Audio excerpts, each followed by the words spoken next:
I'm Dana K. White. I am the author of Decluttering at the Speed of Life, How to Manage Your Home Without Losing Your Mind, and other books. I'm the creator of the No Mess Decluttering process. And let's talk about spring cleaning, because it's spring cleaning time. Sorry, y'all, my dog's eating again. Anyway, this time of year, I think what happens is the sun shines differently through the windows and you see things, and also you see ads and spring cleaning content on the internet, and you think, oh my goodness, I want to spring clean. I am specifically talking today to the truly overwhelmed in your home person, to the person who is where I was back in 2009 when I started what I thought was a temporary anonymous blog about getting my house under control that is somehow turned into this, that's no longer anonymous. And wow, how did this happen? But anyway, I am talking to you, the person who is completely overwhelmed. This will be helpful for all of you, but I just want to give that context because I get where you are right now. Okay, so I used to have a house that was completely out of control. My natural tendency, I have come to accept, is messiness, is piles and disaster and things getting out of control. I have learned how to fight that. I have learned how to function in the midst of that, not in the midst of the mess, but like function in a way where I don't have the mess be my constant anymore, and that's through decluttering and all of that. But I just want to say, I get it. If you're completely overwhelmed in your home and you think, I want to spring clean, and maybe you think that while you're in the aisle, the cleaning aisle at the grocery store, and you think, I'm going to buy all these things and I'm going to make a big difference in my house and things are really going to change. I'm so excited. And then you come home and the house is so bad that you're like, I can't even get to the surfaces I want to clean.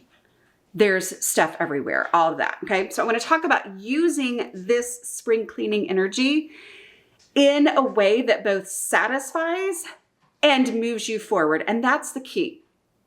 What truly moves you forward and doesn't end up backfiring. So the key to using this spring cleaning energy well is to focus on that forward movement instead of doing what I used to think was the way I should harness and use that spring cleaning energy, which I used to think was to start big, was to say, I am going to use this unusual, unique energy that I'm feeling right now to go big and tear things apart and take everything out of a room and then deep clean it, except that now everything that was in one room is piled on top of everything that's in another room. And now that's completely overwhelming and it drifts back here and my house doesn't actually look that much better, right? Like that is how I used to think I needed to use this energy. What I'm going to encourage you to do, learned from my own hard experience, is if you can use that energy to declutter, that is the best way you can use that energy. And when I say declutter, go through your stuff, getting things out of the house. If they don't have a home, if they're going to stay, they have to be given a home. And that home needs to not have other stuff in it that keeps it from being under control. Anyway, I have lots of stuff about decluttering out there. That's not what today's video is. Today's video is if you're like, but I want to clean. I want to clean. That was the big enigma to me. I was like, I really, really like things very clean, and yet my house is a disaster. I had so much stuff that it became impossible to clean, and it was just so overwhelming. So if you really want to use that cleaning energy, here's my advice. Focus on things that will make a visual impact and that you can do completely. Okay? Not on peeling all the stuff back from a space, cleaning it, and then not having any place for that stuff and just putting it back. Focus on something you can actually do that will have a visual and honestly emotional impact because you'll know that thing is clean. So what do I mean? I mean stuff like the stuff that gets put off, the stuff that you don't notice all the time until all of a sudden you notice and go, what in the world happened?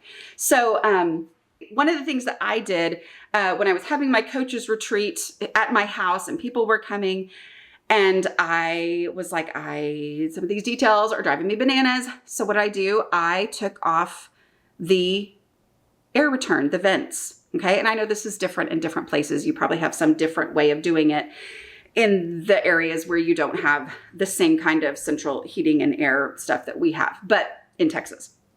But I took those vents because those vents get gross. And when I am overwhelmed or just not noticing or just living my life and they don't pay any attention, I don't think about it and they get gross. And so I took them completely off, took them to the bathroom, actually scrubbed and washed them so that they were clean. This one, turns out, doesn't actually come all the way off, and I had to do it right there at the vent itself. But that made a visual, legitimate, forward progress difference in my home. Because those are things that are seen, and those were things that I could access easily. Even back when my house was a total disaster, even back when my house was covered in, all the surfaces were covered, that would have been something that I could do that makes an actual difference. And I feel like the work I'm doing has an actual impact, a lasting impact. Okay. Not lasting in that it never gets dirty again, because that's not life. But other things to do are light switches and doorknobs. Those are the areas where we wash our hands all the time. I don't know how this happens, but they get gross, they get grimy. So taking this moment to say, I'm going to use this energy on something that's visual and will make me feel better about the cleanliness of my home, even if your surfaces are covered everywhere the way that mine used to. That is a better use of this energy than the I'm gonna tear everything apart mentality that never goes well. That's what the no mess process fights against, because I used to tear everything apart, get overwhelmed, shut down, and then it was worse off than it was before. Okay. So I went through my house just now, like literally just now as I was doing this video, I went through my house and it would take me like a minute. I used the same cleaning cloth the whole entire time on all of them, and a minute per at the most to make a big difference on light switches, my AC thing. Another thing that would be easy to do, that you can do completely, that makes a visual difference, that makes me feel like my house is cleaner now than it was before, would be to, if you have any washable curtains. I don't have an example in this house, but I did this in my last house. We had some washable curtains that I was able to take down and wash them, and they looked a lot better. I hadn't noticed that things had been flicked on them or that dust was sitting on top of them. I washed them, and do you know how I dried them? I just put them right back up because they needed to be air dried anyway. So I just put them back up to dry there. Other things to do, wash your shower curtain. Replace the liner of your shower curtain. When you get into the shower and it's no longer this mineralized, built up, gross mess, and you have a fresh shower curtain, that's going to make you feel different and better about things. Using that energy when you're like, I don't want to just use this energy to do the normal cleaning of the toilet. I want to do something spring cleaning-ish. Use it for that. I want to clean and not just declutter. Use it for that. But if you just say, I want to do whatever Dana tells me to do, I would say use this energy to declutter. Declutter a space, a visible space, truly decluttering using the no mess process so you're not just stuff shifting. Use that energy and then do the bare minimum cleaning underneath the space that it was. If you clear out a corner of the floor where a pile has been and you get rid of that pile completely, do a quick sweeping there, a quick vacuuming there, a quick wipe down of that area. That is going to have a bigger visual impact than the deep clean where you're just going to have to put the stuff back on top of what was deep cleaned because you didn't actually do the decluttering. Okay. All right. So what moves you forward as opposed to a big start that actually backfires and causes you to move backwards. What moves you forward, what is visual, and you can actually do completely in the face of the reality that you're actually living in your home right now. So happy spring cleaning. I will talk to you later. Bye.